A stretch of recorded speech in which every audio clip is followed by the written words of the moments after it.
Dunia musik Indonesia berduka, sang cahaya dari timur tutup usia. 8 April 2020, Glenn Fredly Deviano Latwihamalo berpulang di usia ke-44 tahun. Yang kegiatan syuting. Bersyukur, perjuangan Juwita Bahar melawan penyakit tak terbayar dan ia dinyatakan sembuh dari meningitis.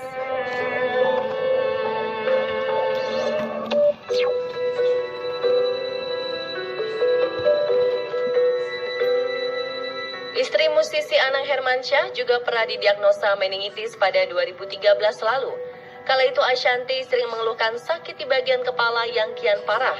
Saking dahsyatnya rasa sakit yang harus ia tahan, Ashanty pernah drop hingga pingsan. Ashanty diduga menderita meningitis karena enggan melakukan vaksin meningitis sebelum umroh dan saat melakukan perjalanan ke Afrika. Dengan usaha dan perjuangannya, perlahan Ashanty sembuh setelah 2 pekan dirawat di rumah sakit.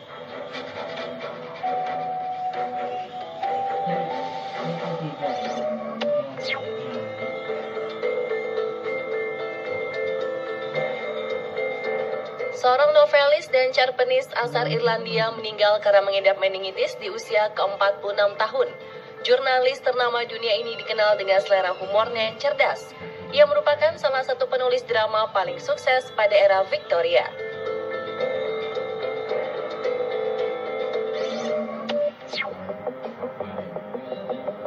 Eddie Jones, pemain baseball kenamaan dunia, juga wafat akibat meningitis yang dideritanya. Ia bahkan wafat di usia yang masih muda, yakni 31 tahun.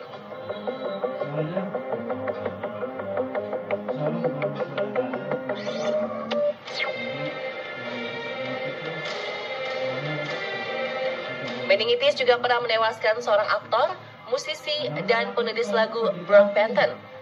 Pemusik yang mempopulerkan lagu Endlessly ini harus menghentikan karirnya di usia 56 tahun.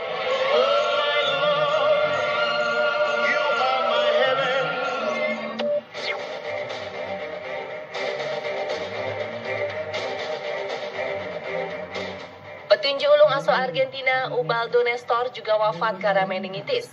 Olahragawan ini meninggal dunia saat berada di puncak karir pada usia 42 tahun. Banyaknya kasus meninggal dunia karena meningitis membuat penyakit ini tak bisa dianggap sepele. Lantas, apa sebenarnya meningitis? Bagaimana gejala penyakitnya?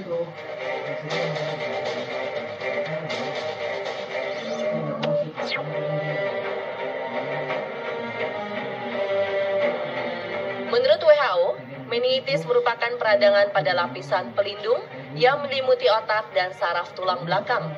Penyakit ini disebabkan oleh infeksi dari bakteri, virus, maupun jamur. Meningitis paling sering disebabkan oleh bakteri atau virus yang dimulai dari bagian lain pada tubuh, seperti telinga, sinus, dan tenggorokan. Penyebab lain termasuk bakteri, jamur, parasit, bahan kimia, obat-obatan, dan tumor. Adapun penyebab lain meningitis adalah penyakit autoimun, pengobatan kanker, sifilis, dan tuberkulosis.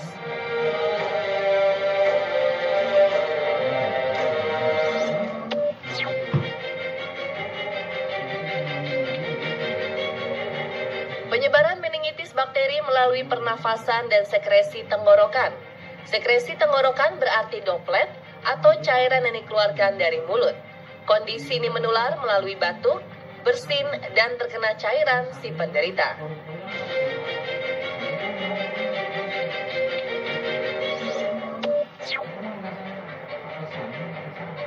Penyebarannya pun sangat cepat. Berdasarkan data Badan Kesehatan Dunia atau WHO, rata-rata 5-10% dari orang yang terkena penyakit ini akan meninggal dunia. Meningitis masuk kategori penyakit berbahaya karena mampu menyebabkan kematian dalam kurun waktu 24 hingga 48 jam setelah timbulnya gejala pertama. Lalu apa saja gejala meningitis ini?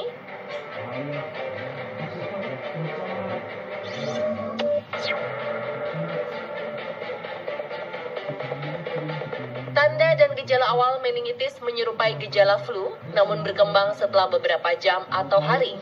Awalnya penderita akan mengalami demam tinggi secara tiba-tiba. Kemudian leher terasa kaku, sakit kepala yang sangat menyiksa, berlanjut dengan mual dan muntah. Selanjutnya, penderita mengalami kebingungan atau kesulitan konsentrasi, peka terhadap cahaya, dan tidak nafsu makan. Tanda fisik pun terlihat seperti bintik-bintik merah atau ruam di kulit. Hal ini terjadi karena bakteri melepaskan racun. Dalam fase ruam ini, meningitis sudah masuk kategori parah karena tanpa disadari kerusakan organ dan saraf otak mungkin sudah terjadi. Tanda semakin parah lainnya adalah berupa kejang dan hilang kesadaran atau koma.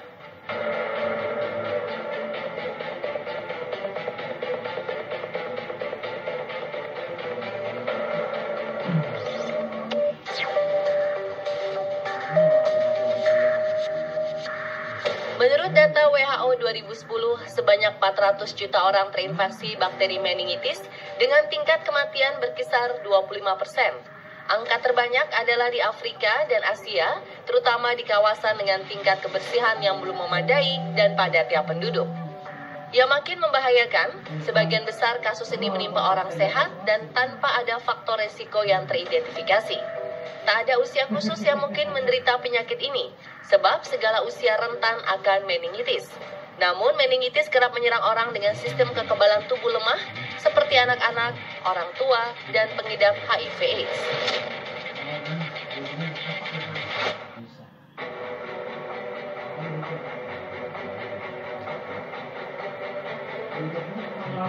Dengan penanganan yang tepat dan cepat, meningitis bisa diobati. Perlu diingat, pencegahan lebih tepat dilakukan untuk menghindari meningitis. Beberapa langkah awal untuk mencegah terjangkit meningitis adalah dengan rajin mencuci tangan, berlatih hidup higienis, menjalani pola hidup sehat, serta menutup mulut saat bersin atau batuk. Banyak kasus meningitis, virus, dan bakteri bisa dicegah dengan berbagai macam vaksin. Vaksin meningitis belum termasuk jadwal imunisasi anak, tetapi bisa didapatkan di Indonesia. Konsultasikanlah dengan dokter untuk mendapatkan vaksin yang tepat. Vaksin juga biasa diberikan pada orang berisiko tinggi, seperti wisatawan yang ingin pergi ke daerah endemik, seperti personel militer dan jamaah haji atau umroh. Buat Anda yang di rumah aja, selalu jaga kesehatannya, kenakan protokol menggunakan masker jika terpaksa keluar rumah. Jangan lupa etika batuk dan bersin, serta budaya cuci tangan yang benar ya. Selamat jalan Buklet, semesta menjagamu.